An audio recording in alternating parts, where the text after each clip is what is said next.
ये वाक्य एक ऐसी लड़की की है जिसका नाम जारा था। खूबसूरत पाकीज़ा लड़की थी, लेकिन इस नेक लड़की के साथ कुछ ऐसा शर्मनाक काम हुआ जो देखकर आपकी रूह कांप उठेगी। एक शैतानी जिन्न ने एक पाकीज़ा अल्लाह की बंदी के साथ शर्मनाक काम किया। जिन्न दौलत और शोहरत, सोने का लालच दिया और शैतानी जादू करके उस लड़की के साथ बेहुदा हरकतें किया। नूरानी गांव के एक कोने में एक बहुत पुराना टूटा फूटा सा घर था।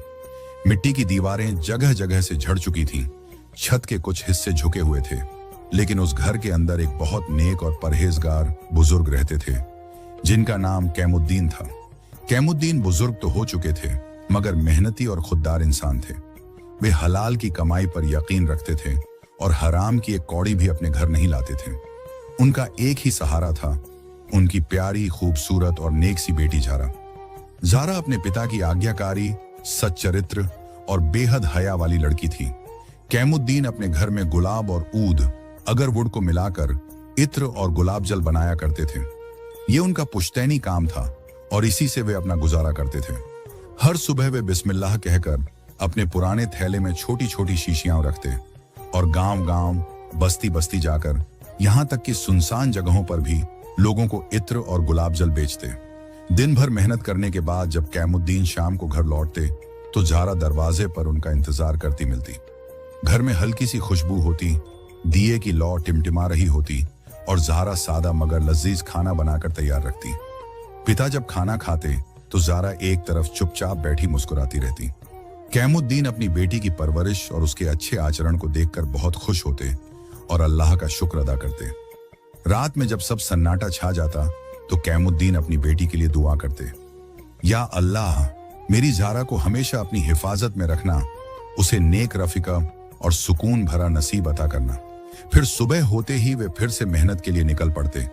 वही पुराना थैला, वही खुशबू भरा काम और वही उम्मीद कि आज की कमाई भी हलाल और पाक होगी। जिंदगी अपने सुकून भरे रास्ते पर थी।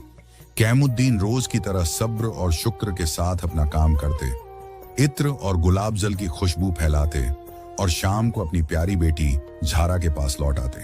मगर एक दिन अल्लाह ताला ने उन्हें ऐसे इम्तिहान में डाला जिसकी उन्होंने कभी तवक्को नहीं की थी। उस दिन सूरज ढलने को था, हवा में ठंडक घुल चुकी थी। कैमुद्दीन अपने पुराने थैले में इत्र की शीशियां लिए पहाड़ी रास्ते से लौट रहे थे। रास्ता ऊबड़ खाबड़ था और अचानक उनका पांव फिसल गया। वे जमीन पर गिर पड़े और तेज दर्द ने उनके जिस्म को हिला दिया। उन्होंने उठने की कोशिश की, मगर पांव जैसे जवाब दे चुके थे। उन्होंने या अल्लाह मदद फरमा कहते हुए किसी तरह खुद को घसीटकर पेड़ के सहारे बैठा लिया। काफी देर तक वहां पड़े रहे, फिर किसी राहगीर की मदद से किसी तरह घर तक पहुंचे। दरवाजा खुला तो जारा दौड़ती हुई आई। अब्बू, या अल्लाह, ये क्या हुआ आपको? कैमुद्दीन दर्द से कराहते हुए बोले।